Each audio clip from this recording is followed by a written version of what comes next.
क्या कह रहे थे? अरे पूछे थे मतलब कैसे क्या करेंगे, तो हमने कहा कौन पूछा जहाँ था हम आपसे?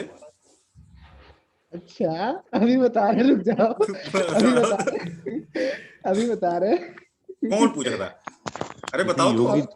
योगी जी की बात कर रहे थे सर ये।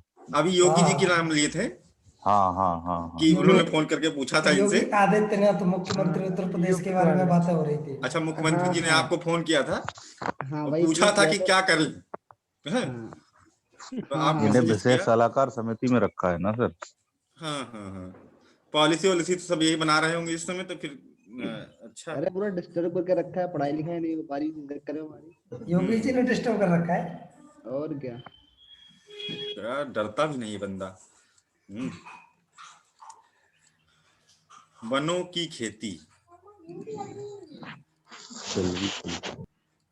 ये बहुत इंपॉर्टेंट है, इसको बड़ा प्रमोशन मिल रहा है क्योंकि इसमें बहुत चीजों का लाभ देखने को मिलता है। एक पंथ चार लाभ वनों की खेती से। देखें कैसे कैसे होता है। एक तो इन्वायरमेंट के लिए भी अच्छा है ना, वन है, ऑक्सीजन भी देंगे, पानी भी रोकेंगे मिट्टी में, है ना। और कल भी हमने बताया था कि जो पीछे वाली जो क्लास हुई थी उसमें हमने बताया था कि जो चाय की खेती होती है, चाय and coffee, they are shade lover plants. छाया प्रेमी। तो सिल्वी कल्चर वहां पर भी करी जाती है, करी ही जाती है, रिकमेंडेड है ना। तो वहां पर इसका एडवांटेज देखने को मिला। एक तो यानी फसलों को भी सपोर्ट कर रहा है, फसलों को कई तरह से सपोर्ट कर रहा है, प्लस पर्यावरण को भी सपोर्ट कर रहा है ना। और प्लस लकड़ी भी दे रहा है, प्लस कुछ उत्पाद भी दे रहा है, पक्षियों का आश्रय भी है, ठीक है। यानी कि एक तरह से पारिस्थितिक तंत्र के अनुकूलित खेती है और लाभकारी फसल भी होती है, ठीक है। काफी सारा लाभ भी होता है इससे, सिल्वी कल्चर से, ठीक है। तो इसका पहले हम लोग ऐसे ही एक नोट कर लेते हैं, what is the Silvi culture. कोई बढ़िया डिफिनेशन निकाल के बताओ जरा, क्या लिखोगे फिर इसको। अच्छा, केवल इसमें खेती ही नहीं, अध्ययन भी, तरह तरह के जो वन हैं उनके संशोधित रूपों का भी प्रयोग करना, उनके इन्वायरमेंट का अध्ययन, उनके सॉइल का भी अध्ययन जिसमें उगाए जा रहे हैं, जहां पर वो ग्रो करेंगे। तो स्टडी ऑफ ट्रीज, है ना, ये भी इसके अंतर्गत आता है। मतलब कि वनों का अध्ययन भी किया जाएगा, ग्राउंड का भी अध्ययन किया जाएगा, ठीक है, जहां पर वो उग रही हैं। प्राची जी भी आ गई, बहुत बढ़िया।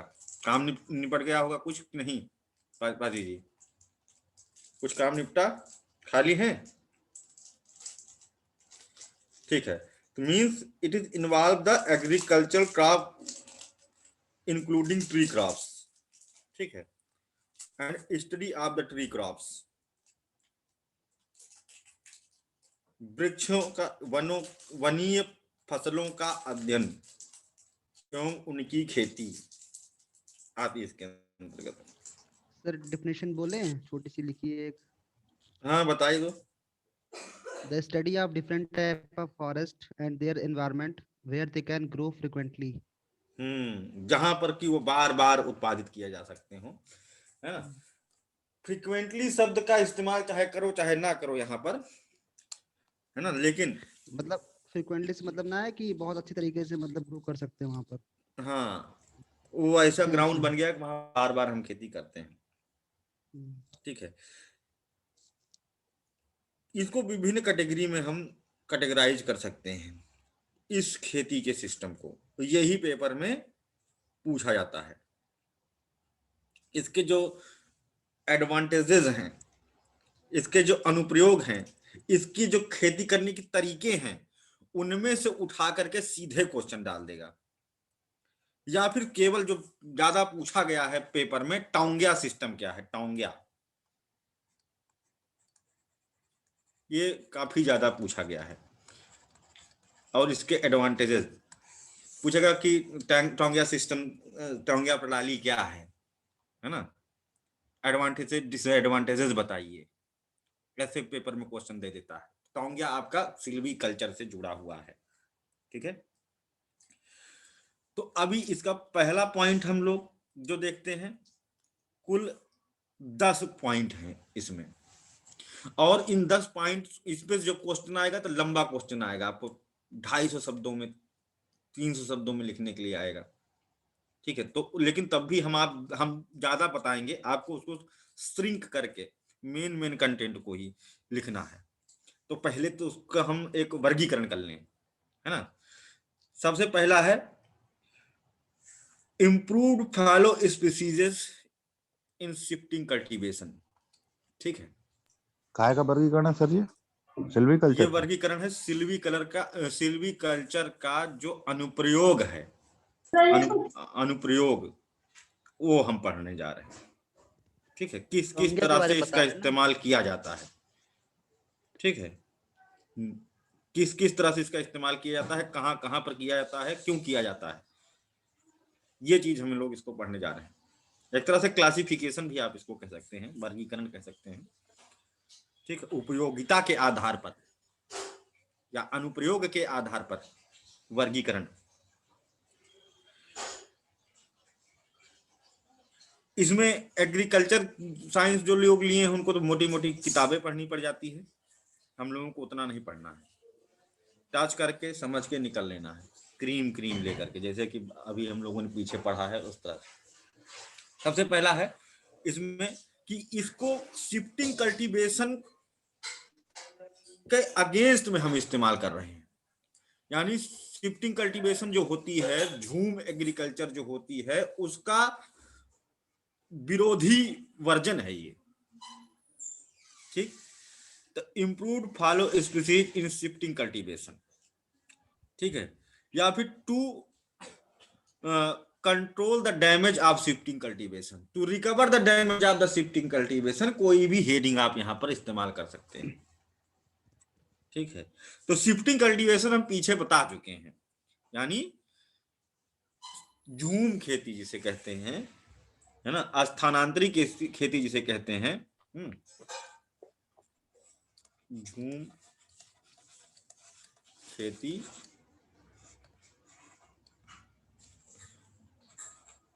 का क्षति पूरक के रूप में घाव भरेगा झूम खेती का, पहली बात। और ऐसी इंप्रूव वैरायटी का हम यहाँ पे इस्तेमाल करेंगे। तो फॉलोज हमने बताया इंप्रूव्ड फॉलो स्पीसीज, इंप्रूव्ड शब्द यहाँ पर इस्तेमाल किया गया है, संशोधित या उन्नत वैरायटी, क्योंकि उन्नत वैरायटी होगी तो ही उस मिट्टी पर उग पाएगी। फॉलो मतलब कि जो छोड़ के, स्थानांतरित खेती में क्या होता है कि जैसे जंगल है और ये ट्राइबल्स लोग होते हैं, क्या करते हैं, उस जंगल को काट डालते हैं, साफ कर देते हैं, फिर उसके बाद यहाँ पर खेती करते हैं। उसमें जब वो मिट्टी में पोषक तत्व तो खत्म हो जाता है, क्योंकि ये और कुछ नहीं करते हैं, खाद पांच डालना है सब इनका काम नहीं है ना। तो जो मिट्टी हो जाती खराब, तो यहाँ छोड़ करके चले जाते हैं, दूसरी जगह पर ये वनोन्मूलन करते हैं, है ना। अब यहाँ करेंगे यही कांड। अमेज़न के रेन फॉरेस्ट तक, जो कि सदाबहार वन वाले, बहुत घने सदाबहार वन वाले क्षेत्र हैं, वो भी इससे कुप्रभावित हैं। बड़ी तेजी से रिड्यूस हो रहा है, क्या कहते हैं, वन वितान, पूरी दुनिया में और भारत में भी। तो यहां पर देख रहे हैं कि खेती कर करके मिट्टी खराब कर दिए हैं, तो यानी कि यहां पर नॉर्मली अब पेड़ उगाएंगे तो नहीं उगेगा।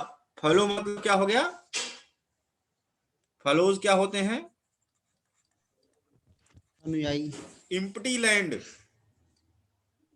ठीक है, जो खाली छूटी हुई भूमि है, झूम खेती के बाद में जो अनाथ बंजर पड़ी भूमि है, सेमी बंजर कह सकते हो, वहां पर इम्प्रूव्ड वैरायटीज जो उस सॉइल में अध्ययन करेंगे। पहले तो वहां की क्लाइमेटिक कंडीशन का अध्ययन करेंगे जहां पर एक झूम खेती हुई है, वो ऐसे फैलो पड़ा हुआ है लैंड।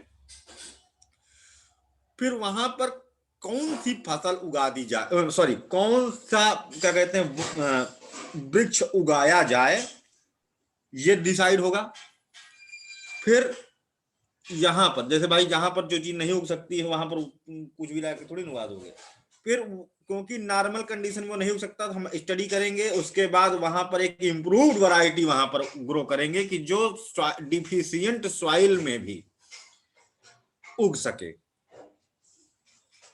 मृदा में पोषक तत्वों का अभाव, किस पोषक तत्वों का अभाव ज्यादा है, तो यहां पर कौन सा, पहले तो चेक किया मिट्टी को कि यहां पर कौन सा पोषक तत्वों का अभाव ज्यादा है।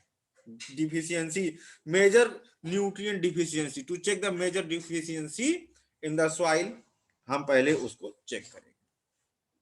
उसके बाद देखेंगे कि कौन से ऐसे पौधे होते हैं जो कि इस डिफिशियंसी को टॉलरेट कर सकते हैं। फिर उनमें भी इंप्रूव्ड वैरायटी को जो है चेक किया जाएगा, आइडेंटिफाई किया जाएगा और उसको उठा करके प्रॉपर केयर में यहां लगा दिया जाएगा। और जब एक बार ये उग गया तो धीरे धीरे धीरे धीरे ये स्वयं ही यहां पर मिट्टी को फर्टाइल बनाएगा। पत्ते गिरते रहेंगे, पानी जड़ें खींचेंगी, नीचे से पोषक तत्व खींचेंगी, गहराई से पौधा है इसकी जड़ें क्या हैं, बाकी क्रॉप्स जो हैं उनकी जड़ें उतनी गहरी नहीं हैं, लेकिन ये ए होराइजन से बी होराइजन तक इसकी जड़ जा रही है ना। और वहां से पोषक तत्वों को खींच करके ऊपर पौधे में दे रही हैं, पत्ता बन रहा है, फूल बन रहा है, मिट्टी में गिर रहा है। मिट्टी में ऊपर की जो सॉइल है उसमें क्या होता जा रहा है, अब ओ होराइजन में पोषण तत्व संतृप्त होता जा रहा है। और साथ ही साथ हमें ये जो लैंड था अनप्रोडक्टिव हो चुका था, ठीक, now this unproductive land turn to a productive crop field. ठीक है, यानी कि हम इस तरह से झूम खेती के अगेंस्ट में इसका प्रयोग कर सकते हैं। ये बात जो है समझ में आई कि नहीं? It is a kind of soil improver technology. ठीक है, सॉइल इंप्रूवर यानी कि ये यहां पर क्या कहलाएंगे, सॉइल। ये शब्द इस्तेमाल कर दोगे तो नंबर अच्छे मिलेंगे। ठीक है, एक शब्द में जो सब बात कह दे है ना, ऐसे शब्द बड़े अच्छे नंबर देने वाले होते हैं। तो सॉइल इंप्रूवर शब्द का हम यहाँ पर इस्तेमाल कर सकते हैं। अब बात आती है जिसको नहीं समझ में आई ये बात, ठीक है, वो फिर से पूछे तो मैं ये वाली हेडिंग फिर से समझा दूं। कैसे करेगा ये? जी सर बता दीजिए एक बार। मिट्टी की उर्वरता बढ़ाएगा।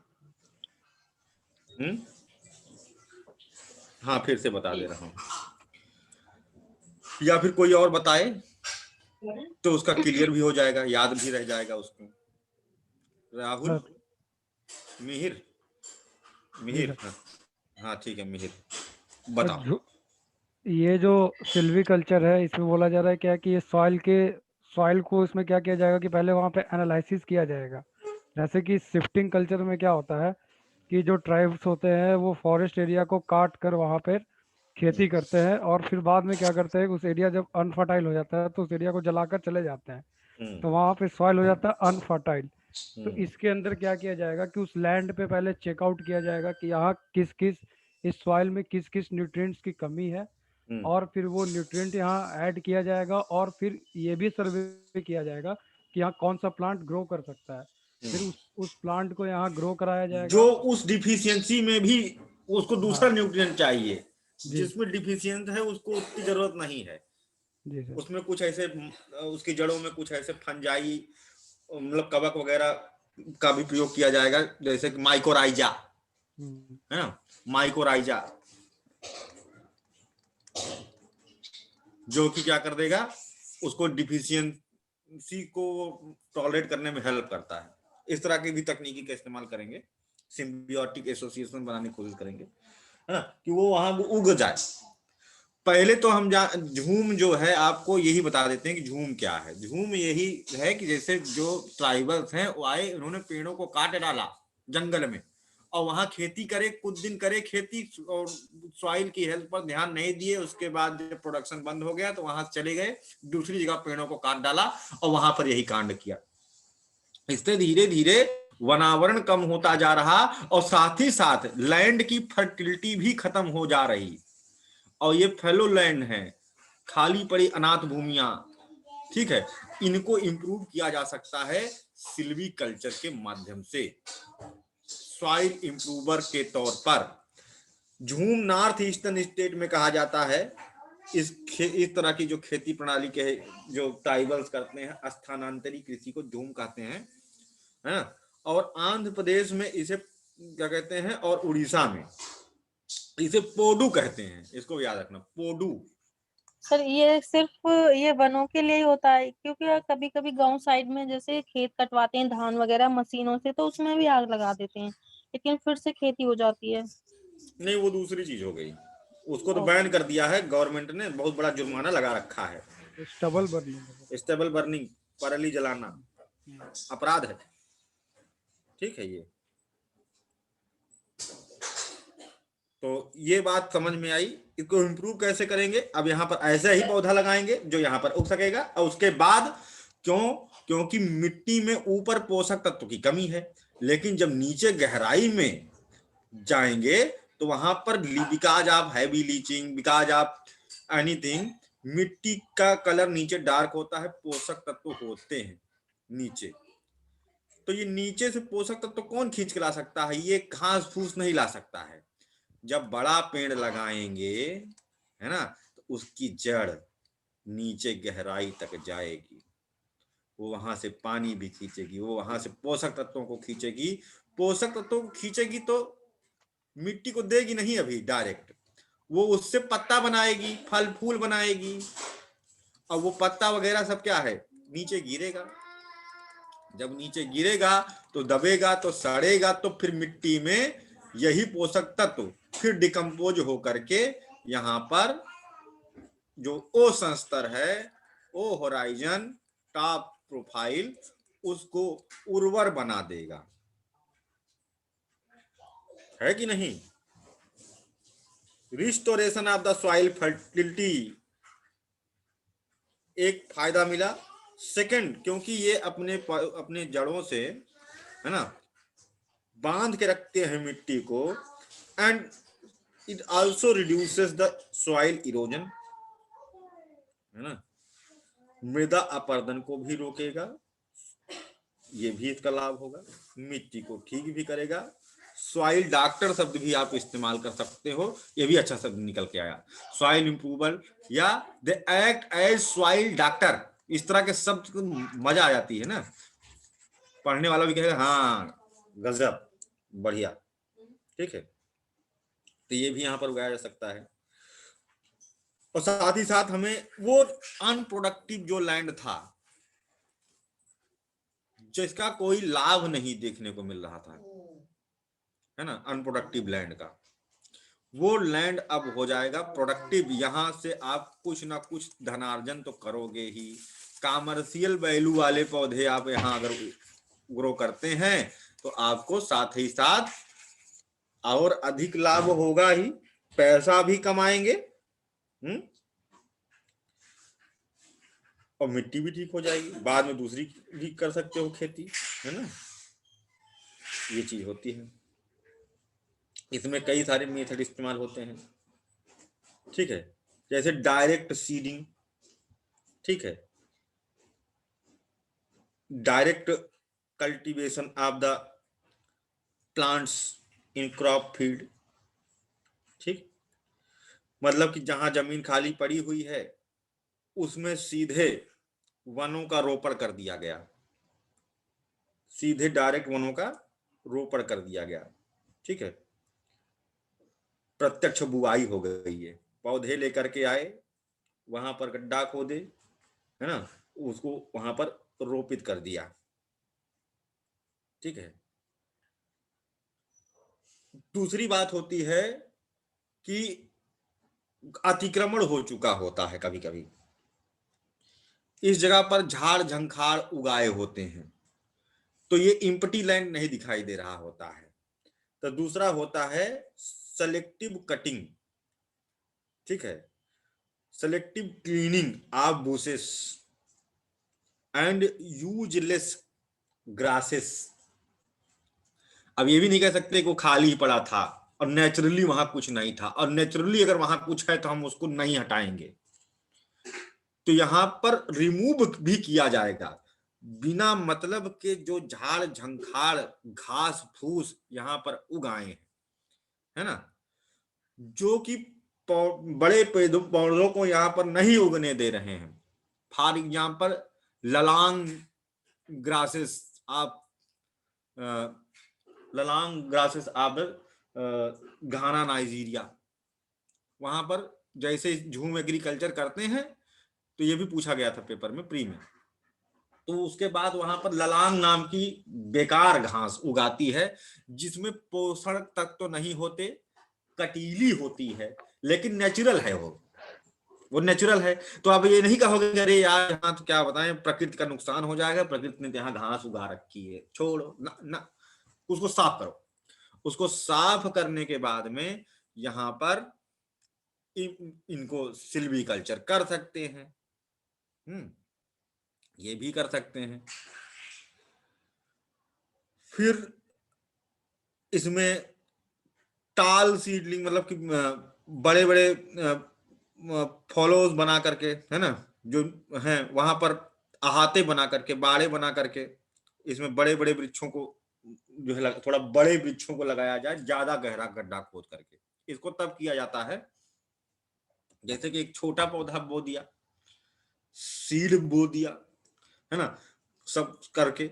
लेकिन अगर मिट्टी ऊपर की ज्यादा ही खराब है तो वहां पर बीज अंकुरित नहीं हो सकता, छोटा पौधा जीवित नहीं रह सकता, क्योंकि छोटे पौधे की जड़ कितनी होगी। जो आप उखाड़ के मान लो एक आम का पौधा लेके आते हो, है ना, टाल सीडलिंग प्रैक्टिस कहते हैं इसे, जिसमें बड़े वृक्षों का रोपण।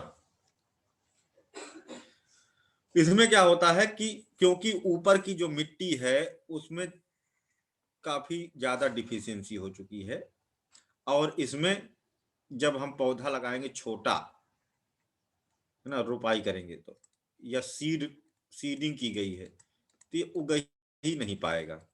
कितना भी इंप्रूव वैरायटी लगाने की कोशिश करो, ये चल नहीं पाएगा। शुरुआत में कुछ दिन चलेगा तो खत्म हो जाएगा, या फिर ये बौना होगा, नाटा अच्छी गुणवत्ता का नहीं होगा, तो हमारे यूथ का नहीं होगा, क्योंकि डिफिशियंट है। तो कैसे इसको, बचपन में कहते हैं विकास की ज्यादा आवश्यकता है, उसको पोषण तत्व की आवश्यकता ज्यादा है, तो हम यहाँ पर बड़े पौधों को लगाएंगे। इतना बड़ा पौधा खूब, है ना, स्वस्थ हेल्दी प्लांट जिसको लेकर के आएंगे, है ना। गहरी ड्रिलिंग होगी, काफी गहरी, ठीक है, और फिर उस पौधे को सीधे वहां पर अंदर तक जो है फिट करके लगा देंगे। अब वो पौधा ऊपर से मतलब नहीं है, वो डायरेक्ट नीचे से अपना पोषण ले रहा है, और अब वो इम्प्रूव होता चला जाएगा। यानी कि इस वाले मेथड में पेड़ ही लगा दिया जा रहा है, plantation of a healthy plant, healthy tree, well developed tree, पेड़ ही गाड़ दे रहे हैं, है ना। और ये कोई बहुत कठिन बात नहीं है। अच्छा, ये क्यों लगाया जाता है, ये बात समझ में आई कि नहीं? टाल सीडलिंग। जी सर। जी सर। आ जी गया ना क्लियर है सबको? जी जी सबको Yes, समझ sir. में आ गया कि पेड़ क्यों लगा रहा, पौधे लगा दो। सर समझ में तो आ गया सर, लेकिन ये सर लाएंगे कहाँ से ये पेड़, नर्सरी से? नर्सरी से लाएंगे, वहां पर इनको प्रॉपर इसी उद्देश्य से तैयार किया गया है। अच्छा अच्छा, वो गाड़ी में पहले से लाद करके लेके आएंगे, हम्म, मोटे मोटे उसमें क्या कहते हैं, पॉलीथीन में उसका मिट्टी खूब, एक तो उसका जो चैम्बर होगा वो खुद में उसमें मिट्टी जो है पोषक तत्व वाली है ही है ना। हम्म, बड़ा सा ऐसे होता है ना, पूरा पॉलीथीन इसमें लपेटी, ये सब बंद, मतलब पैक एकदम पूरा उखाड़ के लेके आए, 50 पौधे लाद करके और वहां गाड़ दिए, सीधे या तैयार। ऐसा या ऐसा भी कर सकते हैं जहाँ पर जमीन थोड़ी कम फर्टाइल है और वहां पर पौधे लगे हुए हैं, हमें लग रहा है कि यहाँ की जमीन पे अच्छे से ग्रो नहीं कर पाएंगे, तो वहां से उखाड़ के जहाँ जहाँ पे ग्रो कर सकते हैं नहीं तो ऐसी वो जमीन पे लगा स्वस्थ दें। नहीं होगा ना, स्वस्थ पौधा, राइट हेल्दी राइट, देखो प्लांट। दिमाग पहुंचा, हम्म, अब आई लेकिन मजा। सर जमीन यहाँ की भी तो फर्टाइल नहीं है ना, यहाँ भी तो नीचे की तरफ ड्रिलिंग हो रही है, यानी ऊपरी संस्तर में पोषक तत्व है ही नहीं। हाँ तो तो उसको वही तो ऊपर स्थिति इतना वहां बड़ा पर है। पौधा लगाया जाएगा जो नीचे से पोषक तत्व खींच सके, ना कि छोटा लगाया जाएगा इसीलिए जो तो बड़ा मतलब पेड़ हाँ, लगा रहे हैं हम यहाँ। इसके लिए पहला सर पूरा एक पोषण ले चुका होगा। नहीं नहीं, मान लीजिए, मान लो कोई जमीन है जहाँ पर अच्छी से मतलब ग्रो नहीं कर पा रहे हैं, पोषक पोषक तत्व वहाँ पर कम है, वहाँ पर कुछ पौधे लगे हुए हैं, तो उनको अगर हम बचाना चाहते हैं तो वहाँ पर ये वाली प्रोसेस यूज नहीं कर सकते क्या?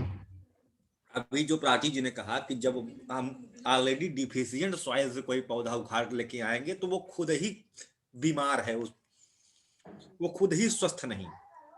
अरे उसी को तो सही करना है, उसी को तो हमें जीवन हमको देना है। पौधे को नहीं स्वस्थ करना है यार, वहां जमीन को स्वस्थ करना है। हाँ, जमीन को स्वस्थ अच्छा, करना है इस वाली हेडिंग में। ठीक है ठीक है। ठीक है, तो हमें हेल्दी प्लांट लेके आना। अब मतलब कि एक डिफिशियंट जगह से तुम पौधे को उखाड़े और नहीं तो और ज्यादा नहीं। और पौधे को स्वस्थ करने के लिए तुम और डिफिशियंट जगह पर उसको लगा रहे हो। वाह वाह वाह, ऐसा चमत्कार सिर्फ आप कर सकते हैं और कोई नहीं अरे कर अच्छी सकता। जगह लगाएंगे ना उसको, तो ये जहाँ पे अच्छी ग्रो जगह कर है, सकता है। ये फॉलो अरे लैंड अच्छी जगह है। यहाँ नहीं, कहाँ मतलब हाँ अगर उस पौधे को बचाना है तो उसको कहीं अच्छी जगह लगा सकते हैं जहाँ पर वो ग्रो कर सकता है, ये चीज नहीं, बोल रहा हूँ। पौधे को नहीं बचाना है ना, इसमें जमीन को पौधे की नहीं बचाना बात है। कर रहे हैं ना। यहाँ हेडिंग के हिसाब से ये बात जो है नहीं सही करे लगेगी, न्याय लेकिन वो नहीं बात करते। सही है। पर हम्म, हेडिंग के समझ। आधार पर इसका कोई यहाँ पर इस्तेमाल नहीं है। इसमें हम बीमार जगह से निकाल के पौधे को बचाने के लिए बहुत बीमार जगह में लगा देंगे। अरे मेरा मतलब नहीं समझ पा रहे हैं आप लोग, हम कहना क्या चाह रहे हैं? ये एक ठीक है। मिनट अभिषेक, आप जो कहना हाँ, चाह रहे हो, कहना सही चाह रहे हम्म, हो, वहां से उखाड़ते हैं, लेकिन इसमें उन चीजों को चिन्हित करते हैं, जैसे कहीं पर रोड बन रही है तो उस रोड के बीच में अगर कोई वृक्ष है तो जड़ जड़ सहित उखाड़ लेते हैं उसको, और उखाड़ के उसको हम्म, ट्रक में लाद के और जहां भी लगाना होता है किसी दूसरी जगह पर तो वहां पे लगा देते हैं इसको। हम्म, हम्म, ये होता है, यही मेरे कहने का मतलब मतलब खराब है। जगह से हाँ, नहीं हटा रहे, मतलब खराब जगह को तो ये भी तो टाल सीडलिंग ही कहलाएगा, ये भी तो चीज टाल सीडलिंग ही कहलाएगी। हाँ ताल सीटने, हाँ कॉन्सेप्ट वही रहेगा, कॉन्सेप्ट ताल वही सीटने। रहेगा, हाँ लेकिन यहाँ कुछ बात हाँ, अलग है यही भाई। बात है बस। यहाँ पर हाँ, यहाँ तो चीज अलग है ही, पर्टिकुलरली मतलब। उनको ग्रो ही किया गया है नर्सरी में, ठीक है, इस पर्पज से जी, कि हम इनको लगाएंगे यहाँ तो अलग और है। काफी गहराई रहेगी तो पोषण उसको नीचे से ले लेगा और वहां पर तैयार हो जाएगा वो, और फिर बाद में पत्ता सत्ता गिरेगा, मिट्टी ठीक होती चली जाएगी। ठीक है, क्योंकि उसको उखाड़ने में ये ध्यान रखना होता है ना, एक उसका जो टेप रूट होती, मतलब जो मेन रूट होती है, हाँ मेन रूट तो केवल पानी खींचती है, जो उसकी सहायक जड़ें होती हैं उनका काम होता है पोषक तत्व खींचने का, तो वो सारी जड़ें बचानी होती हैं, उन्हें देखना होता है कि उसके रेशियो में कितनी उसको चाहिए, क्योंकि जड़ें जो है सहायक जड़ें उसी अनुपात में बढ़ती हैं, क्योंकि उन्हें ज्यादा न्यूट्रिशन चाहिए होता है, यहाँ पर तो ऐसे वो पौधे पूरा भी एरिया कवर होते करते हैं। हैं, उगाए जाते हैं, बहुत सारे ऐसे पौधे होते हैं जिनकी जड़ कट जाती है, बहुत सारी जड़, उसका जो मूल जो है वृंद है वो बचा रहे, बस अगल बगल वाली अपनी क्षतिपूर्ति कर लेती हैं, वो अपना ट्रीटमेंट मिट्टी को पाते ही कर लेती हैं, खुद कट भी गई है तब भी, बस उनका बीच वाली मूल जो जड़ है वो बची रहे, बस वो अपना काम कर ले जाता है। बहुत वही सारे ऐसे तृतीयक जड़ें अगर डैमेज हो जाए कोई फर्क नहीं पड़ता, प्राथमिक और द्वितीयक इनको बचाया जाता है। इनको जो है बचाया जाता है। ठीक है, बिल्कुल, तो हमको लगता है ये हेडिंग सबको बहुत अच्छे से समझ में आ गई। अब आते हैं दूसरी। सर थोड़ा सा एक चीज बताइए, हाँ आपने एक टोंगा सिस्टम आ वर्ड रहे नाम आगे लिया था टालने अभी। आ रहा हूँ मैं। हाँ, अगला हेडिंग है वो, ठीक है। अच्छा, हम्म। तो ये सब उसमें आ गया जाएगा, अनुप्रयोग के आधार पर आ जाएगा, ये जितना बताया आपने अभी, जितना हम बता रहे हैं सब ये सब अनुप्रयोग के अनुप्रयोग आधार पर। हाँ, टोंग्या अच्छा सिस्टम केवल टोंग्या पर ही लिखने के लिए पेपर में पूछा गया है। जी। केवल इतना, बाकी दुनियादारी नहीं, ये तो बता दो। कभी केवल यही पूछ ले कि क्या कहते हैं, how silviculture can recover the soil fertility, है ना, yes, how they act at the soil improver, how this technique can be used to cure the soil affected with the jhum agriculture. इस तरह से क्वेश्चंस बनेंगे तो इसको हम वहां पर इस्तेमाल कर सकते हैं। और ये सिल्वीकल्चर क्या कहते हैं, पर्यावरण की डॉक्टर कैसे है, इस तरह से क्वेश्चन बना दे, दिमाग सोचता बैठ जाएगा, अरे यार कैसे है, डॉक्टर कैसे है ना, तो पर्यावरण मृदा चिकित्सक कैसे है, मृदा चिकित्सक कैसे है, ये तो सोचेंगे यार मिट्टी ठीक रहेगी तब तो पेड़ सही रहेगा, है ना, और ये पेड़ कैसे मिट्टी ठीक कर रहा है, तो वहां पर दिमाग फिर चकरा जाता है। तो वहां दिमाग चकराने की जरूरत नहीं है ना, इसीलिए सब चीजों को हम लोग डिस्कस करके ढंग से पढ़ेंगे। देखो अब आप लोगों की बुद्धि बढ़ना होना शुरू हो गया है। पिछले कई क्लासेस से अब लगने लगा है कि ऑप्शनल की क्लास चलती है, जब आप लोग थोड़ा इन डेप्थ चीजों पर डिस्कस करते हो और पट खुलने लगे हैं खोपड़ी के, अभी और खुलेंगे। हाँ, टोंग्या सिस्टम का मतलब होता है, टोंग मतलब होता है हिल, है ना, और या मतलब होता है कल्टीवेशन, ठीक है, टोंग्या। हिल मतलब पहाड़, पहाड़ी, ठीक है, पहाड़ी पर खेती हो रही है यहाँ पर। और इस शब्द की उत्पत्ति, ये जो नेटिव वर्ड है टोंग्या, हिंदी में भी टोंग्या ऐसे ही लिखेंगे, प्रणाली, ये बर्मा से उद्भित हुई है। बर्मा क्या कहें, म्यांमार, ठीक है। सबसे पहले 1850 में ये शब्द इस्तेमाल किया गया था, ठीक है। फिर ये प्रणाली भारत में जो इसके जन्मदाता हैं, ठीक है, ब्रांडिस हैं, ब्रिटिश।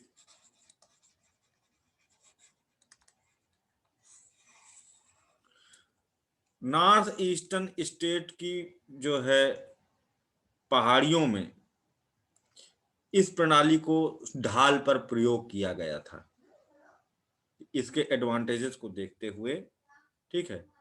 ब्रिटिश क्या कहते हैं, वो थे एग्रीकल्चरिस्ट कह सकते हैं आप, है ना, ब्रांडिस, इन्हें भारत में टोंग्या एग्रीकल्चर का जनक कहा जाता है, इंट्रूडर कह सकते हो, जनक नहीं तो इंट्रूडर कह सकते हो, जिन्होंने इसके बारे में लोगों को जागरूक किया। सबसे पहली जो क्या कहते हैं, जो टोंग्या की खेती भारत में की गई, है ना, 1896 में दार्जिलिंग में, ठीक है, इसको याद रखना, दार्जिलिंग में, दार्जिलिंग की पहाड़ियों में सबसे पहले इसका प्रयोग किया गया। पागल झोरा पहाड़ी वगैरह है वहां पर इसका प्रयोग किया गया, ठीक है।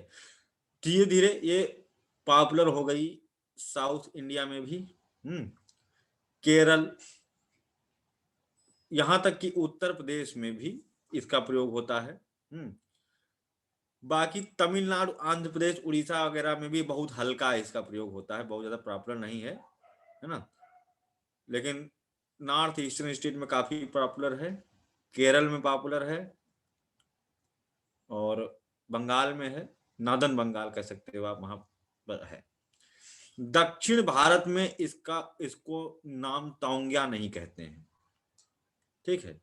दक्षिण भारत में इसको नॉर्थ ईस्टर्न टेरिटरी में टोंग्या कह दिया, और साउथ इंडिया में इसे कुमरी कहा जाता है, टोंगिया या कुमरी।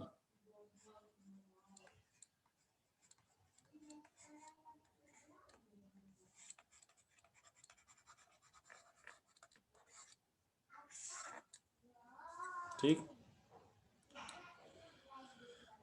ये वहां पर भी करी जाती है जहां पर बहुत अधिक वर्षा होने से मिट्टी का क्षरण अधिक होता है। तो सॉइल इरोजन को प्रिवेंट करने के लिए, हैवी सॉइल लीचिंग से होने वाली प्रॉब्लम को रोकने के लिए, मतलब हैवी सॉइल ढाल पर क्या है, इरोजन भी बहुत तगड़ा होता है और वाटर बहुत तेजी से नीचे भी जाता है, यानी कि मिट्टी में डिफिशियंसी बहुत अधिक देखने को मिलती है। कट करके भी मिट्टी चली जा रही और पोषक तत्व तो पानी से नीचे भी बैठ जा रहे हैं, टॉप सॉइल से सब सॉइल में चले जा रहे हैं। तो अति तीव्र ढाल वाले क्षेत्रों में, जैसे कि नॉर्थ ईस्टर्न टेरिटरीज में ऐसे हैं, केरला में ऐसे ढाल हैं, तो उनको बचाना है तो वहां पर कुमरी को अपनाना है या टोंगिया को अपनाना है। जहां पर हैवी रेनफॉल वाला एरिया है, 1200 से 1500 मिलीमीटर की रेनफॉल जहां हो जाए, वहां पर भी इसका प्रयोग कर सकते हैं। हैवी रेनफॉल जैसे मेघालय की पहाड़ियों में, गारो खासी जयंतिया, मासीराम, चेरापूंजी ऐसे रीजन जहां बहुत अधिक रेनफॉल होती है। ठीक है, इसमें क्या होता है कि जो मतलब कि ये खेत जहां पर हैं आपके, मतलब क्या कहते हैं, खेत के साथ में किनारे किनारे यहाँ पर बाड़े के तौर पे या अवरोधक के तौर पर किनारे जैसे खेत है, तो उसके किनारे किनारे किनारे किनारे पेड़ लगा देना।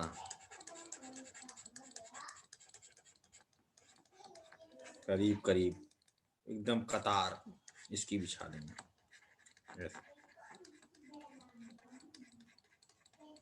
यही कहलाती है टोंगिया, कोई बहुत विशेष बात नहीं है। ठीक है, इससे फायदे क्या क्या होंगे अभी हम लोग फायदे पर बाद में बात करेंगे। पहले हम लोग देख लेते हैं कि कौन कौन से हैं जिनको हम तमिलनाडु वगैरह में जो इसका प्रयोग किया जाता है। इनकी लकड़ी की वैल्यू भी अच्छी होती है, कुछ ना कुछ फायदा दे रहे होते हैं, प्रोटेक्शन भी दे रहे होते हैं, बहुत सारे एडवांटेजेस हैं जिस पर अभी हम बात करेंगे। मेजर जो क्रॉप्स हैं जिनका प्रयोग किया जाता है टोंगिया में, वो हैं बम्बू, है ना, बांस। ठीक है, मतलब कि ये ऐसे पौधे हैं जिनसे लाभ भी मिलेगा, नहीं ऐसे सफेदा नहीं लगा दिया मिट्टी खराब करके मारे खत्म कर दे, है ना। और दूसरी चीज, इनके बीच में जो फसलें हैं, है ना, सेड लवर प्लांट के लिए तो ये अमृत है, चाय और कहवा की खेती के लिए तो ये अमृत हो गया। ठीक है, सेड लवर प्लांट्स के लिए तो उसके लिए भी टोंगिया प्रीफर की जाती है। और ये नॉर्थ ईस्टर्न स्टेट हो गया और साउथ में कर्नाटका वगैरह हो गया, ये ऑलरेडी चाय और कहवा को उत्पादन करने में दक्ष क्षेत्र है। तो यहाँ पर जाहिर सी बात है कि टोंगिया को बड़े पैमाने पर अपनाना पड़ेगा, क्योंकि टोंगिया से इस तरह की खेती को अधिक लाभ होगा। मतलब चाय कहवा टोंगिया, सीधी बात है ना। तो इसमें कौन कौन सी फसलों को इस्तेमाल कर सकते हैं जिनकी कुछ कमर्शियल वैल्यू हो, ऐसे फालतू में नहीं लगा रखा है। बरगद, है ना, कि जिसकी जड़ें फैलती चली जाएं, मिट्टी ही सोख लें, मिट्टी की ताकत ही खींच लें, या और कोई, या फिर इतना ज्यादा शेड है उसमें कि धूप नहीं पड़ने दे रही मिट्टी पर, ये भी नहीं चाहिए। बरगद लगा दिया टोंगिया में, है ना, और बरगद बड़ा हो गया, लो भैया बरगद की जड़, बरगद अपने आप को विस्तृत करता है, पता है कि नहीं। बरगद की जो लटा निकलती है ऊपर से, नीचे आकर के मिट्टी में वो पेड़ बन जाती हैं, धीरे धीरे धीरे धीरे अतिक्रमण कर लेगा, ये फैलता जाएगा फैलता जाएगा। बरगद के नीचे कभी घास उगी देखे हो? गायब कर देता है वो सेड से। ये वाले पौधे नहीं चलेंगे यहाँ टोंगिया में। Some specific plants can be use under the taungya system. Double benefit, एक तो आप कैश क्रॉप उगा रहे हो, हाँ, सेड रबर प्लांट्स ग्रो कर रहे हो, दूसरा यह भी आपको इकोनॉमिक वैल्यू वाली चीज है जो कुछ ना कुछ उत्पाद प्रदान कर रहा है। डबल फायदा। राइट रबर ट्री, ठीक है। कितने लिखा है, एक मिनट, राहुल है ना, राहुल ने बताया रबड़ का पौधा, बिल्कुल सही बात है। रबड़ का पौधा बहुत बेनिफिट भी देता है, इसको भी उगाया जा सकता है। और सबसे खास बात है कि ये पौधा अधिक वर्षा वाले क्षेत्र में, है ना, उग सकता है। रबर का पौधा एवरग्रीन रेन फॉरेस्ट में उगने वाली फसल है। फसल क्या मतलब, उगने वाला वृक्ष है रबर। तो वो पानी भी बर्दाश्त करने की क्षमता रखता है। पता चला पौधा लगाए और इतना ज्यादा पानी वहां पर है कि पौधा ही सड़ गया। तो ऐसा पौधा इस्तेमाल करना है कि टोंगिया में खुद न टंग जाए, वो सरवाइव कर सके वहां, है ना। तो बांस भी ऐसा होता है, बढ़िया कतार से खड़ा हो जाता है बांस, और वो कोई बहुत उस तरह का अपना शैडो नहीं डाल रहा है कि मिट्टी पर धूप ही नहीं पड़ पा रही। प्रोटेक्शन भी दे रहा है, साथ ही साथ प्रोटेक्शन भी दे रहा है। तीसरी बात है कि इसकी जड़ इस तरह की नहीं होती है कि वो खेत के अंदर फैलती हुई जा रही, ठीक है। वर्टिकली जिनकी जड़ बढ़ती हैं वो वाले पौधे लगाओ। हॉरिजेंटली स्प्रेड होने वाली जड़ वाली जो पौधे हैं उनको नहीं। हॉरिजेंटल वर्टिकल का मतलब ये हुआ, एक पौधा है ये, है ना, जिसकी जड़ ऐसे ऐसे बढ़ रही है, ज्यादा फैल नहीं रही है किनारे किनारे, है ना। एक हो गया पौधा जिसकी जड़ें इस तरह से फैलती जा रही हैं,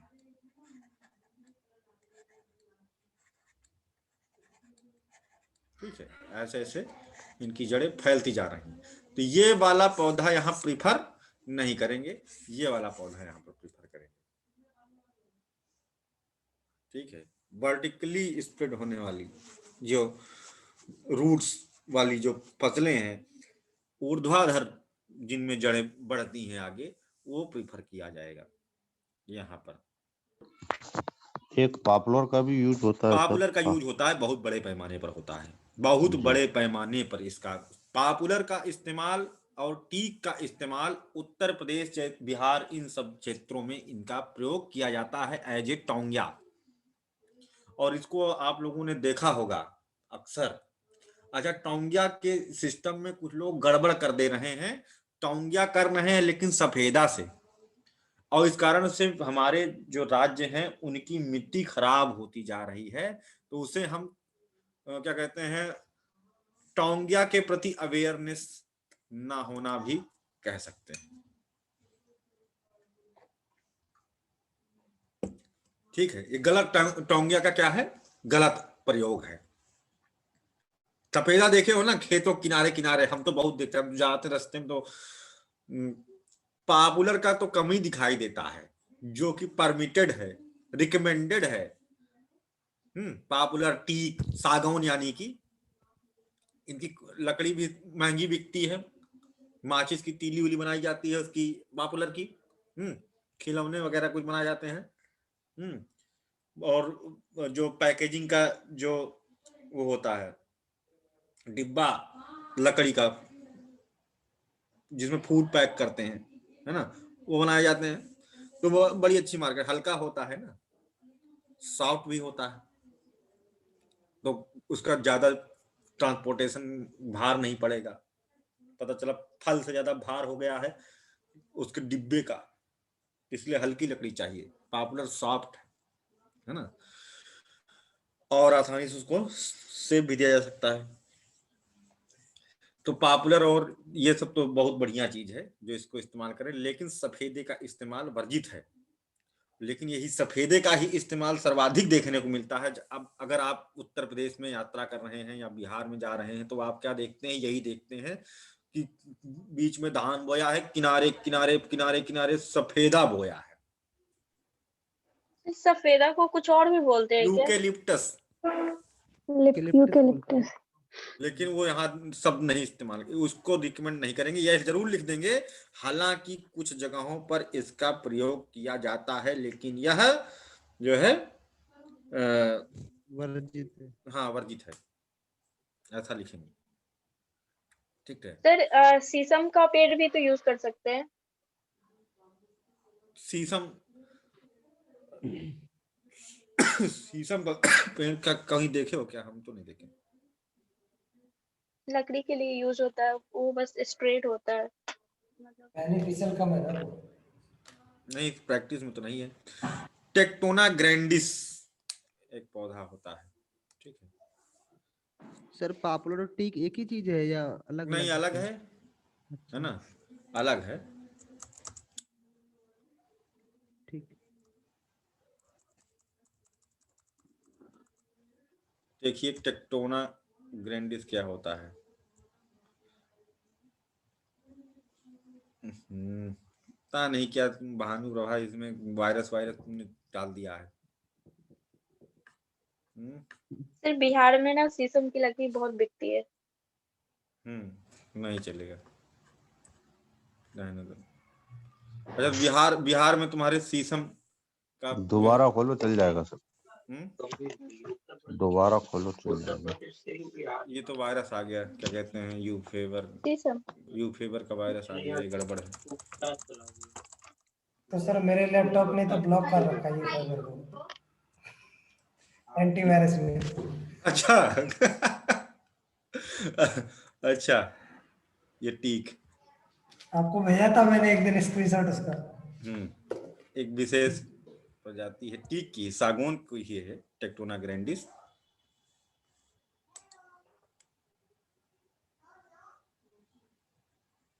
ये देखिए टोंगिया ही दिखा दे तो ये हो गया सागौन, यानी कि एक ये नाम लिख लीजिए, बांस है ना, और रबर, चंदन के वृक्ष, सैंडलवुड का इस्तेमाल करते हैं। और अच्छा एक बार टोंगिया आपको दिखा ही दें कैसे होती है टोंगिया सिस्टम। ये देखिए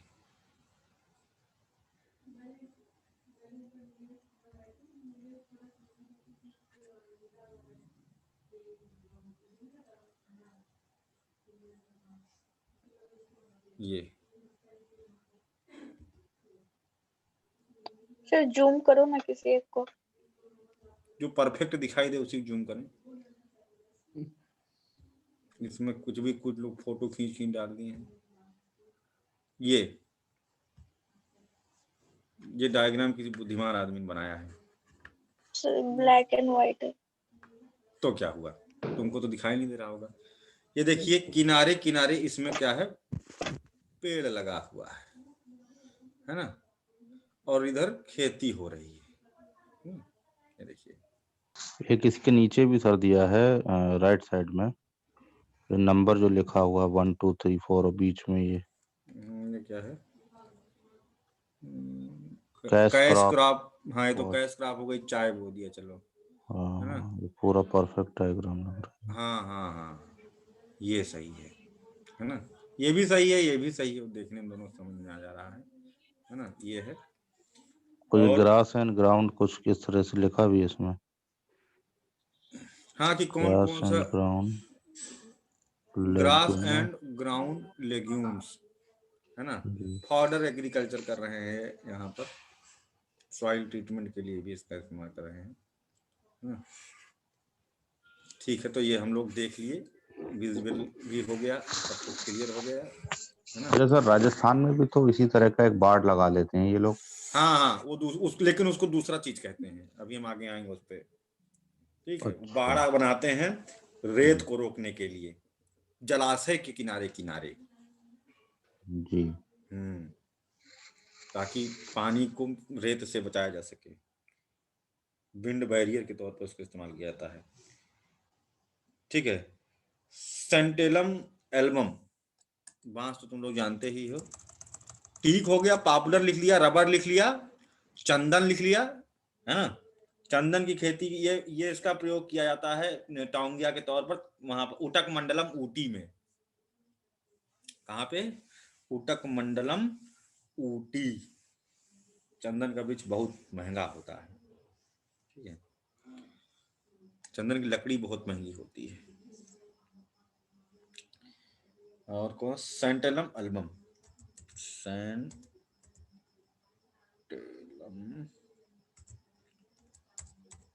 एल्बम।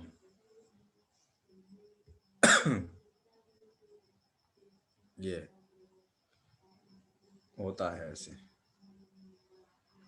सॉफ्टवुड प्लांट है। देखो इसके साथ में अपने आप दिखा दिया है कि ये क्या है यार, अंजीर है क्या? ये काली मिर्च है। बड़ी इलायची टाइप लग रही है सर। हाँ हाँ हाँ, इलायची नहीं है, काली मिर्च लग रही है। ये देखो काली काली मिर्च, मिर्च है सर। काली मिर्च है, हाँ, ब्लैक काली मिर्च। पेपर। केरला, तमिलनाडु, इन सब, कर्नाटका, इन सेक्शंस में पॉपुलर है। मसाले की खेती के लिए फेमस है। ठीक है। और टेमरिंडस इंडिका, सारे नाम लिखने जरूरी नहीं है, ऐसे उदाहरण में कि ये चीज यहाँ हो सकती है। देखो फेवरेबल भी तो है, वहां पर जो चीज फेवरेबल है उसको वहां उगा दे रहे हैं। रबर वेस्टर्न घाट के वेस्टर्न स्लोप पर, मासीनाम, चेरापूंजी, मेघालय में इस्तेमाल करते हैं। वहां पर बहुत अधिक बारिश होती है, उन जगहों पर वो बढ़िया चल जाता है रबर। ये देखिए टैमरेंडिस, टैमरेंडस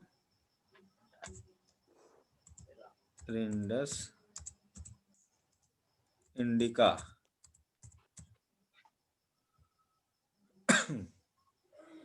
ये इमली। कुछ लोग ये तो सर यहाँ भी है, देखिए देखिए बिहार में प्राची भी के है। मुंह देखे पानी आ गया है, ये देखिए तुरंत। इमली है। और इमली क्या है ही। है ना, बहुत सारे लोग मुंह में खट्टा खट्टा, देखो देवेंद्र जी की पानी कंट्रोल कर रही है ना। इसका क्या इस्तेमाल होता है? इसकी लकड़ी की जो है वैल्यू अच्छी है ना। इसकी लकड़ी की वैल्यू अच्छी होती है, और प्लस औषधीय गुण भी इसमें होते हैं। इसमें बहुत सारी चीजें सॉस बनाने का काम आता है ना, खट्टा खट्टा। जब ये पौधा लगा सकते तब तो आंवला का भी पौधा लगा सकते हैं। वो दूसरी तरह की प्रैक्टिस में आता है ना। उसकी जो तने हैं उतने मोटे नहीं होते। ठीक है।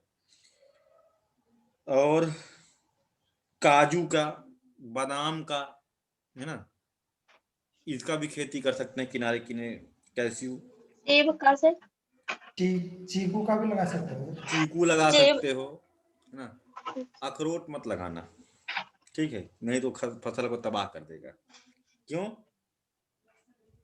जगलोन पैदा करेगा। जैगलोन नाम का केमिकल रिलीज जैगलोन। होता है।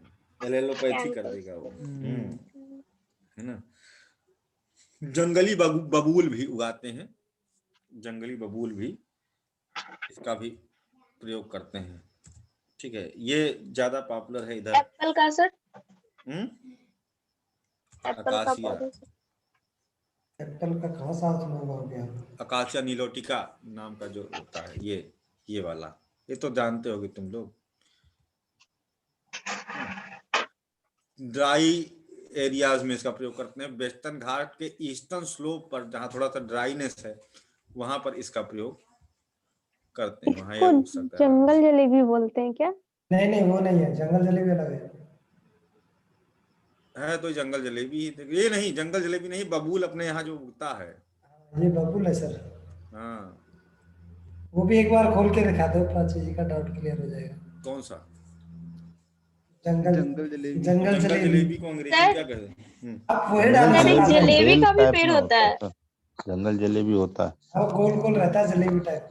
उस पे गिरगिट बहुत रहते हैं तो कंफ्यूजन हो जाता है कभी कभी। एक दो बार गिरगिट पकड़ लिया था उसके चक्कर में। आया देखो जंगल में। अच्छा, जी जलेबी वो के चक्कर में ऐसा, गिरगिट पकड़ लिया। वो लग ही वैसे ही रहा था, पकड़ लिया था छेना ये में। देखो, ये सर ये होता तो ये खाने होता वाला है। होता है, खाते हैं इसे सर। हाँ हाँ खाते हैं और क्या। हाँ बहुत अच्छा होता है। ये अच्छा लगता है, हमको तो अजीब लगता था हाँ। खाने नहीं में। सर, ये पकने के बाद मीठा लगता है सर ये। सफेद गूदा निकलता है जब पक जाता है, बाहर से लाल अंदर सफेद। हाँ हाँ हाँ, खाया हूं मैं, लेकिन बहुत अच्छा स्वाद नहीं लगता है इसका हमको। तो विलुप्त हो गया सर, ये तो कहाँ मिलता है देखने। नहीं अभी है। साउथ में है सर, बहुत है। पुराने मिलता है गांवों नहीं में है है, ये। बहुत पुराने गांवों में है। हाँ विलुप्त हो जाएगा, लेकिन इसको खरपतवार समझते हैं कि इसको मतलब नहीं है। ठीक है, तो ये सब हो गई। और फसलें कौन कौन सी हैं जो इसके बीच में बोई जा सकती हैं? मिलेट, है ना, पल्सेस, फॉडर क्रॉप्स, मतलब पशुओं का चारा। हो गया, बहुत हो गया ये। देख लिया हम लोगों ने। पशुओं का चारा, फॉडर क्रॉप जो हो गई।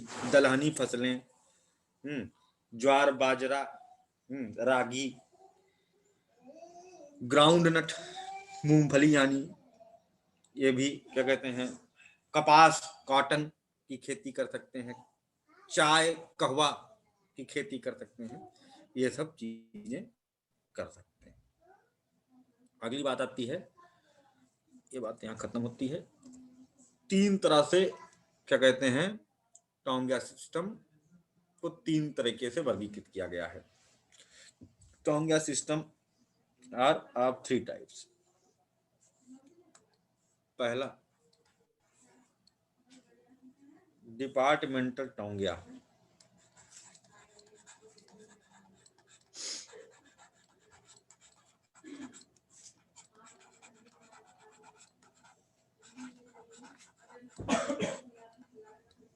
डिपार्टमेंटल टोंगिया।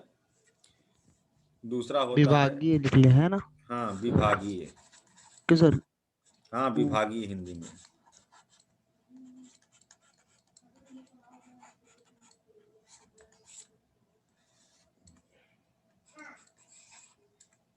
ठीक, दूसरा होता है लीज टोंगिया।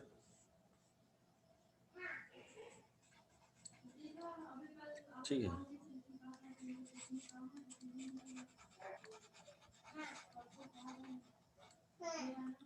तीसरा होता है विलेज टोंगिया।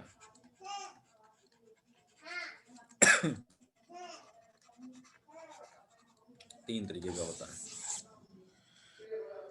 लीज मतलब जो भाड़े पे लेते हैं, है ना, और विलेज टोंगिया गांव का, गांव के जो ग्रामीण टोंगिया जिसे कहते हैं। डिपार्टमेंटल टोंगिया में क्या होता है कि जो पूरा का पूरा सिस्टम होता है, ये फॉरेस्ट डिपार्टमेंट करवाता है, वन विभाग करवाता है ऐसा। एग्रीकल्चरल क्रॉप एंड प्लांटेशन दोनों ही पूरा सरकारी पैसे से, सरकारी जमीन पर, यानी वन विभाग की जमीन पर, पूरा फॉरेस्ट डिपार्टमेंट के कंट्रोल में, लोगों को तनख्वाह पर रख करके। इसमें किसान नहीं होते हैं, किसान नहीं होते हैं, और दोनों ही उत्पाद पर वन विभाग का अधिकार होता है। ठीक है, दोनों ही उत्पादों पर वन विभाग का पूर्ण अधिकार होता है। किसान नहीं होते, यहाँ पर रोज की दिहाड़ी पर, डेली वेजेस पर लेबर हायर किए जाते हैं, और ये टोंगिया सिस्टम करी जाती है। ठीक है, लीज टोंगिया क्या होती है? इसमें क्या है कि जो प्लांटेशन लैंड है उसे लीज पर दे दिया जाता है ना, किसी पर्सन या कंपनी या जो प्लांटेशन इंडस्ट्रीज हैं। ठीक है, जो अधिक पैसा देने की बात करते हैं कोई फसल उत्पादित करने का कुछ समय के लिए। ठीक है, और वो पूरा का पूरा जो प्लांटेशन कर रहा है, मतलब कि आपके पास जमीन थी, आपने जो है किसी किराए पर दे दिया, और उसने आपसे प्रॉमिस किया कि इसका हम आपको, चाहे फसल खराब होती है चाहे जो कुछ भी होता है, हम आपको इतना पैसा देंगे सालाना। जो भी हाई पेमेंट देता है उसको, ज्यादातर जो इंडस्ट्रियलिस्ट होते हैं जो लकड़ी का व्यापार करते हैं या जो किसी अन्य चीज का व्यापार करते हैं, वो इन जमीनों को हायर कर लेते हैं, वहां पर इसका जो है प्रयोग करते हैं। अगली बात होती है ग्रामीण टोंगिया। ठीक है, सबसे सफल यही है, सबसे बड़े पैमाने पर यही होती है विलेज टोंगिया। इसमें पहले वाले में कोई मालिक नहीं, दूसरे वाले में जमीन का मालिक है, वो पैसा प्राप्त कर रहा है और कोई इंडस्ट्रियलिस्ट या जो भी व्यक्ति वहां पर उगाना चाहता है वो उगा रहा है। तीसरे वाले में किसान अपनी ही जमीन पर यह काम करता है, गांव का एक सामान्य किसान वो टोंगिया करता है। ठीक है, और इस तरह से करने वाले बहुत बड़े पैमाने पर लोग हैं, सेटल्ड, मतलब कि एग्रीकल्चर प्रैक्टिस एक तरह से ये। ठीक है, और कंटिन्यूअसली अपनी जमीन पर अपना लाभ अर्जन करता रहता है। ये होती है विलेज टोंगिया। स्वामित्व वाला खेती है यह, दूसरा वाला लीज वाला खेती था। तो क्लियर हुई बात यहां तक, तीनों में क्या अंतर है? जी सर। हाँ ठीक है, अब आते हैं हम लोग देखेंगे, डिस्कस करेंगे what are the advantages and disadvantage of the taungya system. Taungya प्रणाली के गुण एवं दोष पर हम लोग बात करेंगे। तो जरा बताइए, एडवांटेजेस तो मैं पूछना चाहूंगा, दिव्यांशी क्या तुम बोलोगी? हम भैया पूछ लेते हैं पहले। क्या बोलने का कष्ट करोगी? नया मोबाइल भी तो है ना? नहीं बोली, बोल दिए सुमित्रा, बोल दिए, एक ही बार बुलवाया करिए, है ना, लिख के करिए, एक ही बार लिख दिया नहीं सर। अच्छा अच्छा, खाना खा रहे हैं, अच्छा बहुत बढ़िया। ऑनलाइन का यही फायदा है भैया, है ना। उधर भानु प्रभा जो है खाए जा रही है, इधर दिव्यांशी खाए जा रही है, गुड़िया भी है। गुड़िया तुमको समझ में आ रहा है, तुम क्या बता सकती हो? तुम भी कुछ खा रही हो। देखो, एडवांटेज हम पूछे हैं, बड़ा सरल सा पूछे हैं, डिसएडवांटेज जिससे पूछेंगे वो कठिन बात हो जाएगी। हेलो। हाँ बताओ। हाँ सर, सर इससे पहाड़ी स्थानों पर भी खेती की जा सकती है और इससे दो तरह की, मतलब किनारे किनारे जो बाड़े लगाकर खेती की जाती है वो खेती भी हो सकती है, और उसके साथ जब उसके अंदर बीच में जो खेती करते हैं, बीच में खाली स्थान पर खेती करते हैं, तो दो तरह की, बाहर से हमको लकड़ी वगैरह प्राप्त हो जाएगी और अंदर से खेती हो जाएगी, मूंगफली और ये सब जैसे खेती बहुत होगी। बढ़िया, बहुत अच्छा कि यहाँ पर डबल लाभ है और दो तरीके से लाभ है। हाँ हाँ सर। तो ये एक बढ़िया चीज बताया कि इससे अतिरिक्त लाभ है, अधिक लाभ है और दो तरह से लाभ प्राप्त हो रहा है। वर्सटाइल टाइप का कॉन्सेप्ट है, बिल्कुल बहुत बढ़िया बात। अगला फैक्टर एडवांटेज वाला बताओ, देवेंद्र जी आप बताइए, फिर वर्षा जी बताएंगी। दूसरा एक कोई बढ़िया बात। मतलब अलग से स्पेशल हमें भूमि की जरूरत नहीं पड़ेगी, उसी के आसपास हम कर सकते हैं। स्पेशल भूमि की जरूरत नहीं पड़ेगी, जहां पर हम खेती कर रहे हैं उसी लैंड को हम यूटिलाइज कर ले रहे हैं, यह भी आप कह सकते हो। ये भी बढ़िया चीज बताया आपने, बिल्कुल सही है, बहुत बढ़िया। अच्छा, वर्षा मिश्रा जी हाँ सर, यही बताने वाले थे हाँ तो तीसरी बात बताओ क्या होता कि हमारा वो बता दी हैं। हाँ ये चीटिंग मेरा बता दिया इन्होंने हैं। हाँ सर। तो क्या होगा, आपका तो उसने बता दिया हैं। चलो फिर से सोचो और बताओ, दिमाग पर जोर डालिए। आप बहुत दिन बाद आएंगे ना, देखो इन लोगों का दिमाग खोलना शुरू हो गया, अब कुछ दिन में आपका दिमाग खोलना शुरू होगा।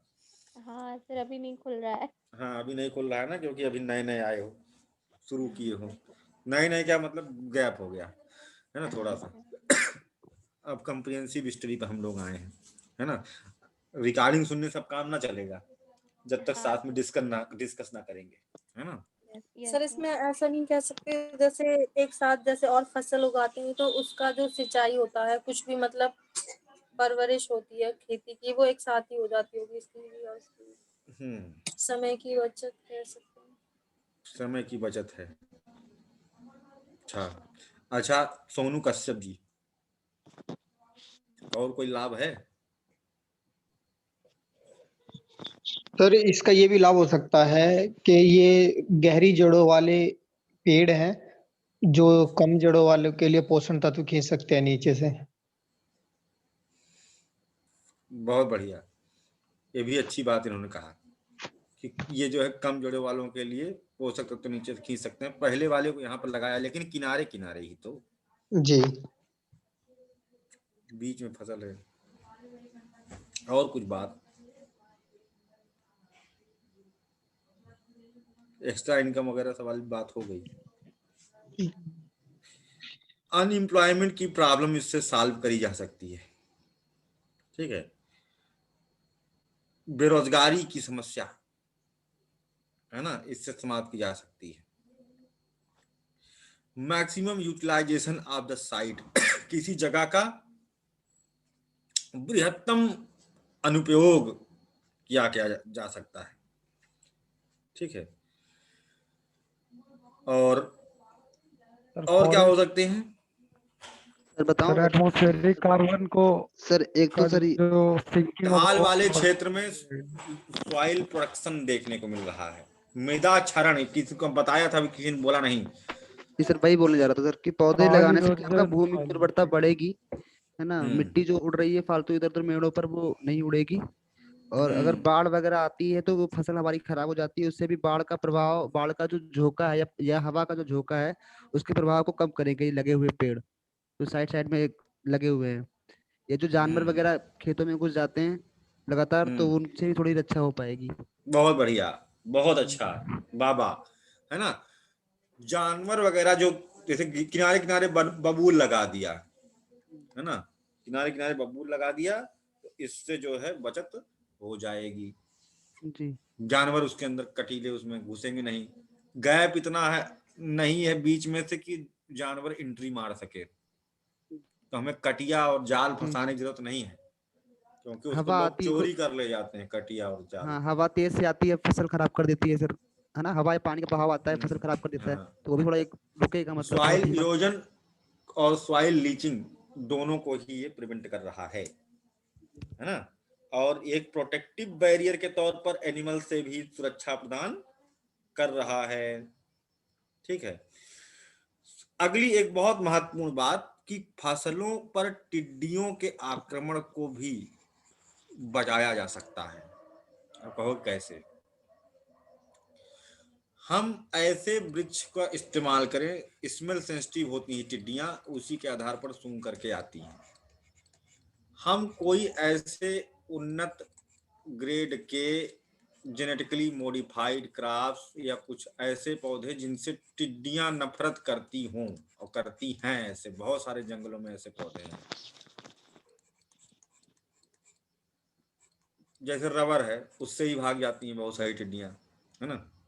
तो हमने इसको उगा दिया यहाँ, ठीक है। चंदन का पेड़ जहां लगा होता है टिड्डी नहीं आती वहां, क्योंकि हमारे लिए अच्छा खुशबू है चंदन। तो क्या होता है कि वो रिफ्लेक्ट बैक, उनको लगता है अरे क्या बदबू वाली जगह है यार, है ना। जैसे टॉयलेट में अगर रसगुल्ला भी रखा हो तो आप उसको नहीं खाओगे, देखोगे तब भी नहीं खाओगे, अरे अच्छी मन खराब हो गया, है कि नहीं। है कि नहीं? कुछ जो महादलित होंगे भले खा ले, सामान्य इंसान आंख बंद करके नाक बंद करके रसगुल्ला उठा के खा गया, लेकिन सामान्य तौर पर नहीं खाया जा सकता है। तो टिड्डी देखती है, हाँ यार खाने का सामान तो अच्छा लगेगा, छी इतना बदबूदार, पूरा मन खराब हो गया, भागो यहाँ से। ठीक है, तो ये क्या कहते हैं, बी रिफ्लेक्टर है ना, फ्लाई रिफ्लेक्टर के तौर पर भी या फ्लाई रेजिस्टेंस के तौर पर भी इस्तेमाल किया जा सकता है और फसलों को बचाया जा सकता है इससे। ठीक है, ट्रैप क्रॉपिंग मैकेनिज्म का इस्तेमाल किया सकता है कि ये वृक्ष अपने पत्तों पर अटैच कर लें, है ना, अपने पत्तों पर खींच लें उनको और इस पर न जाने दें। शेड लवर प्लांट के लिए बहुत अच्छा होता है, ये हमने बताया था, लेकिन किसी ने बीच में एक को बार बोला भी नहीं। तो ये सब बहुत सारे लाभ हैं भाई इसके, बहुत हो गया। डिसएडवांटेज क्या पर बताया सर? हाँ? टैब वाला क्या बताया? टैब लवर क्या, नहीं टैब वाला कुछ बताया। टैब शेड लवर से उससे पहले टैब वाला कुछ बताया आपने। ट्रैपिंग, ट्रैपिंग बताया, ट्रैपिंग। ट्रैप क्रॉप, जाल साजी फसलें, ये हाँ, मेन हाँ, फसल को बचाने के लिए हाँ लगाई जाती है, अपने को आकर्षित कर लेती हैं, ये जल्दी खत्म नहीं होंगी, मेन कैश क्रॉप बचा लेंगे, तो ये अपने आप को रिकवर करता रहेगा। ठीक है, ये भी बस बंद होने वाली है क्लास, परेशान ना हो, है ना। बस ये वाली बात तो खत्म कर, डिसएडवांटेज खत्म कर ले तो चाहे ना। डिसएडवांटेज, डिसएडवांटेज पर चर्चा करनी है और इसको बताएंगे, रितुल जी का नेटवर्क इशू है। राहुल, मैं बताऊं? बताओ भानु। सर मतलब ये एक तरीके से उर्वरक को भी कम करती है, क्योंकि अब हम बीच में भी मतलब फसल कर रहे हैं, साइड से भी हम पेड़ मतलब लगा रहे हैं, तो एक तरीके से ये उर्वरक जो क्षमता है मिट्टी का वो कम करती है। और अगर साइड के पेड़ में अगर कोई डिजीज लग गया तो वो बीच में जो पौधा है उसमें भी वो डिजीज लग सकता है, राइट है, बीमारी लग सकती है। बहुत सही। बीमारी तो बहुत लग सही। सकती है सर, लेकिन उर्वरक कम कैसे होंगे सर? उर्वरक तो बढ़ेंगे भी, मान लीजिए पत्तियां गिरेंगी, ह्यूमस बनेगा, फिर उर्वरक बढ़ेंगे। किनारे तो किनारे लगा है ये वाली, ये किनारे किनारे लगा है, वो मिट्टी में अंदर नहीं है, वो दूसरा तकनीकी है। गलती से किसी ने यूकेलिप्टस लगा दिया फिर नहीं, वो बात तो ठीक है, बीमारी तो लगेगी। किसानों को ये नहीं पता है कि कौन सी फसल के साथ कौन सी फसल लगाएं। हाँ, ये और इस कारण से उसका एडवांटेज की जगह डिसएडवांटेज हो जाता है, because of the lack of awareness of the taungya system and preferable plant varieties to grown with the crops. ठीक है, इस कारण से किसान उलट पुलट काम कर दे रहे हैं, गलती हो जा रहा है। तीसरी बात, यहाँ पर मिट्टी में दरार पड़ जाती है किनारे किनारे जड़ों के कारण। ठीक है, और वहां की मिट्टी फिर अनुपजाऊ हो जाती है। अगर बीमारी लग गई जड़ों को कोई, या डिसीज लग गई, तो वो डिसीज फैलेगी फसलों में भी, ये भी एक दिक्कत है। तीसरी बात है कि जो ये बड़े वृक्ष होते हैं, इनसे कुछ अमरबेल टाइप के क्लाइंबर लियानास भी खरपतवार टाइप के उगना शुरू कर देते हैं, जो कि फैलते हैं हॉरिजेंटली। देखो ना, पेड़ पर चढ़ने वाली लता पत्र उगाते हैं कभी कभी किनारे किनारे, कौवा का मामा है ना, देखे नहीं, पेड़ों से लिपटा हुआ। और वो जो है, हाँ, वो फैलता हुआ आगे को बढ़ जाता है और मिट्टी के लिए हानिकारक होता है, फसलों के लिए हानिकारक होता है। क्लाइंबर एंड लियानास, या क्या कहते हैं, पहाड़ी क्षेत्र में उगने वाला सबसे बड़ा विष है एक, क्या कहते हैं उसे, ऑर्किड। ठीक है, अमरबेल, ये सब है जो टोंगिया सिस्टम से इनको सहारा मिल जाता है खेतों में पहुंचने का, ग्रो करने का, और नुकसान कर देते हैं। ठीक है। और अगली बात है कि ये ह्यूमन लेबर का एक्सप्लॉयटेशन है। ह्यूमन लेबर का एक्सप्लॉयटेशन मतलब कि श्रमिकों को खेती करने के लिए हायर किया गया और उनसे बागवानी कराई जा रही है ना, तो उसी रेट में दोनों काम करवा रहे हैं उनसे, है ना।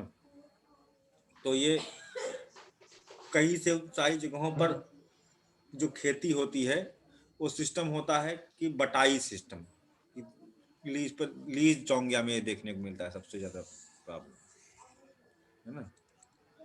तो वहां पर बटाई सिस्टम से कभी कभी हो जाता है कि इतना परसेंट हमारा, उतना परसेंट तुम्हारा। तो उसमें क्या होता है कि केवल उसको क्रॉप का पैसा दे दिया जाता है, लेकिन किनारे किनारे जो फसल इसने लगाई है उसका पैसा नहीं देते हैं। ठीक है, किनारे किनारे जो बागवानी किए हैं उसका पैसा नहीं देते हैं। मजदूरों को जो उसमें इन्वॉल्व करके लगाया रखा है वो उनसे भी इसका भी काम करवाते हैं, पानी वानी जलवाते हैं, सारा कुछ करवाते हैं, लेकिन उनको उसका अतिरिक्त पैसा नहीं देते हैं। तो एक्सप्लॉयटेशन ऑफ ह्यूमन लेबर भी यहाँ पर है। ठीक है। सर ट्रीज टाइम ग्रो करने में, हम्म। सर ट्रीज वगैरह जो है वो टाइम भी तो लेता है अच्छा खासा हाँ, ग्रो तो करने में। कहाँ से तुरंत ही लाभ दे देगा उसका, है ना। तो अपना इकट्ठे जब काटता है तो पूरा इकट्ठे मजा लेता है वो। लेकिन किसान का अरे उसमें पानी भी सर डाल कुछ देना। फसलें होती हैं जो सर कुछ फसलें जो होती हैं सेड लवर नहीं है, उनके लिए भी तो नुकसानदायक है नहीं? हाँ, उसके अज्ञानता है तो जिनको उनके लिए भी धूप नुकसानदायक की है। नितांत आवश्यकता है। बिल्कुल। ये सब चीजें हैं। और टोंगिया को सरकार की तरफ से अभी कोई ऐसा स्कीम नहीं है जिसमें उनको पैसा दिया जाए, लोन दिया जाए। कुछ लोन वोन का भी कमी है, वो भी होना चाहिए। इसके साथ हम लोग ये वाला टॉपिक कंप्लीट करते हैं। ठीक है। और आप लोगों का बढ़िया सहयोग रहा, अच्छे से क्लास में पढ़ गई, समझ में आया ना सबको? यस जी सर। सर। कल खत्म होगा ये सिल्वी सर कल्चर। सिर्फ सर एक लाइन समझा दीजिए जरा खाली। जैसे हमने लिखा, हमारा जो कॉन्सेप्ट दिमाग काम कर रहा है ये है कि अगर अधिक पौधे लगाएंगे आसपास तो उर्वरता बढ़ेगी, है ना। जैसे कि वो ह्यूमस वगैरह बनेगा, पत्तियां गिरेंगी, ह्यूमस बनेगा और उर्वरता बढ़ेगी। और अभी जैसा कि बताया भानु मैम ने कि उर्वरता कम होगी, हालांकि वो भी बात सही है कि 1 75 तक कम हो रहा है मिट्टी से। तो क्या लिखना सही रहेगा, क्या सही रहेगा यहाँ पर, कम होगी या बढ़ेगी? हाँ रितुल जी, हाँ बताइए। अभिषेक जी देखो, इसमें किनारे की तो जो पोषक तत्व जो पौधे को, जो पौधा खींच रहा है टोंगिया में, जी। जो फसल बोई गई है उसके लिए तो उस क्षेत्र का जो भी बाउंड्री है वहां का कम कर देंगे ये। पैरासाइट ठीक है, ये बात क्लियर है। उपजाऊ अगर होगा भी तो ऐसा तो है नहीं अभी हमने फसल बोई तो आज ही उसका जो है हमें लाभ मिल जाए, उसकी पूरी प्रोसेस होने में 2 से 3 साल तक लगते हैं। तो अब फसल आज हम बो रहे हैं, 2-3 साल बाद अब हम तब तक वो काट ही देंगे हम, क्या लाभ हुआ उसमें? उर्वरा कहाँ बढ़ रही है तो इस फसल के लिए नहीं मिल रही, इसकी अगली फसल के लिए नहीं मिल रही है, 3 साल के बाद कहीं जाके उसका लाभ मिल रहा है। और फिर दूसरा ये है, उतना एरिया अगर देखा जाए जहां पर हमको छाया की जरूरत नहीं है, जो हवा से भी रेजिस्टेंट रहते हैं, उन फसलों के लिए अगर हम ये छाया कर देंगे तो एक तो उतना एरिया कम हो गया, और दूसरा छाया की वजह से जो उत्पादन कम हो बाकी जाएगा फसल है उत्पादन। उस पर भी प्रभाव पड़ेगा, क्योंकि सूरज घूमता है ना, पूरब से पश्चिम की तरफ जाएंगे। छाया वाली बात ठीक है। मतलब अगर पहले वाली बात को हम ध्यान दें तो मिट्टी के लिए तो मतलब फायदेमंद है, लेकिन जो संबंधित फसल उस समय लगी हुई है उसके लिए नुकसानदायक है। उसके लिए एक मिट्टी के लिए कितना फायदेमंद है? तो थोड़ा एरिया ही तो है ना, केवल बाउंड्री का ही होगा फायदेमंद, और वो अभी नहीं होगा, वो 2 साल बाद, बहुत अगर अच्छा है तो 2 साल बाद या 2.5 साल के बाद उसका रिजल्ट निकलना शुरू होगा।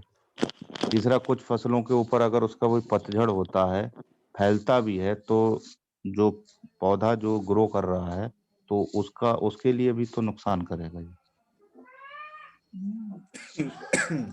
और चारों तरफ से चूंकि लगा हुआ है पौध, तो अगर पूरब से सूरज की स्थिति पूरब की तरफ है उगते समय, तो जो शुरू का जो टाइम होता है तो भी क्षैतिज क्षैतिज है, क्षैतिज से ऊपर ऊपर उठेगा सूरज, तो छाया जो होगी वो पहले तो ज्यादा होगी, बाद में कम होती जाएगी। तो वही एक टाइम होता है फोटोसिंथेसिस का सबसे पीक टाइम, तो वो मिलेगा नहीं।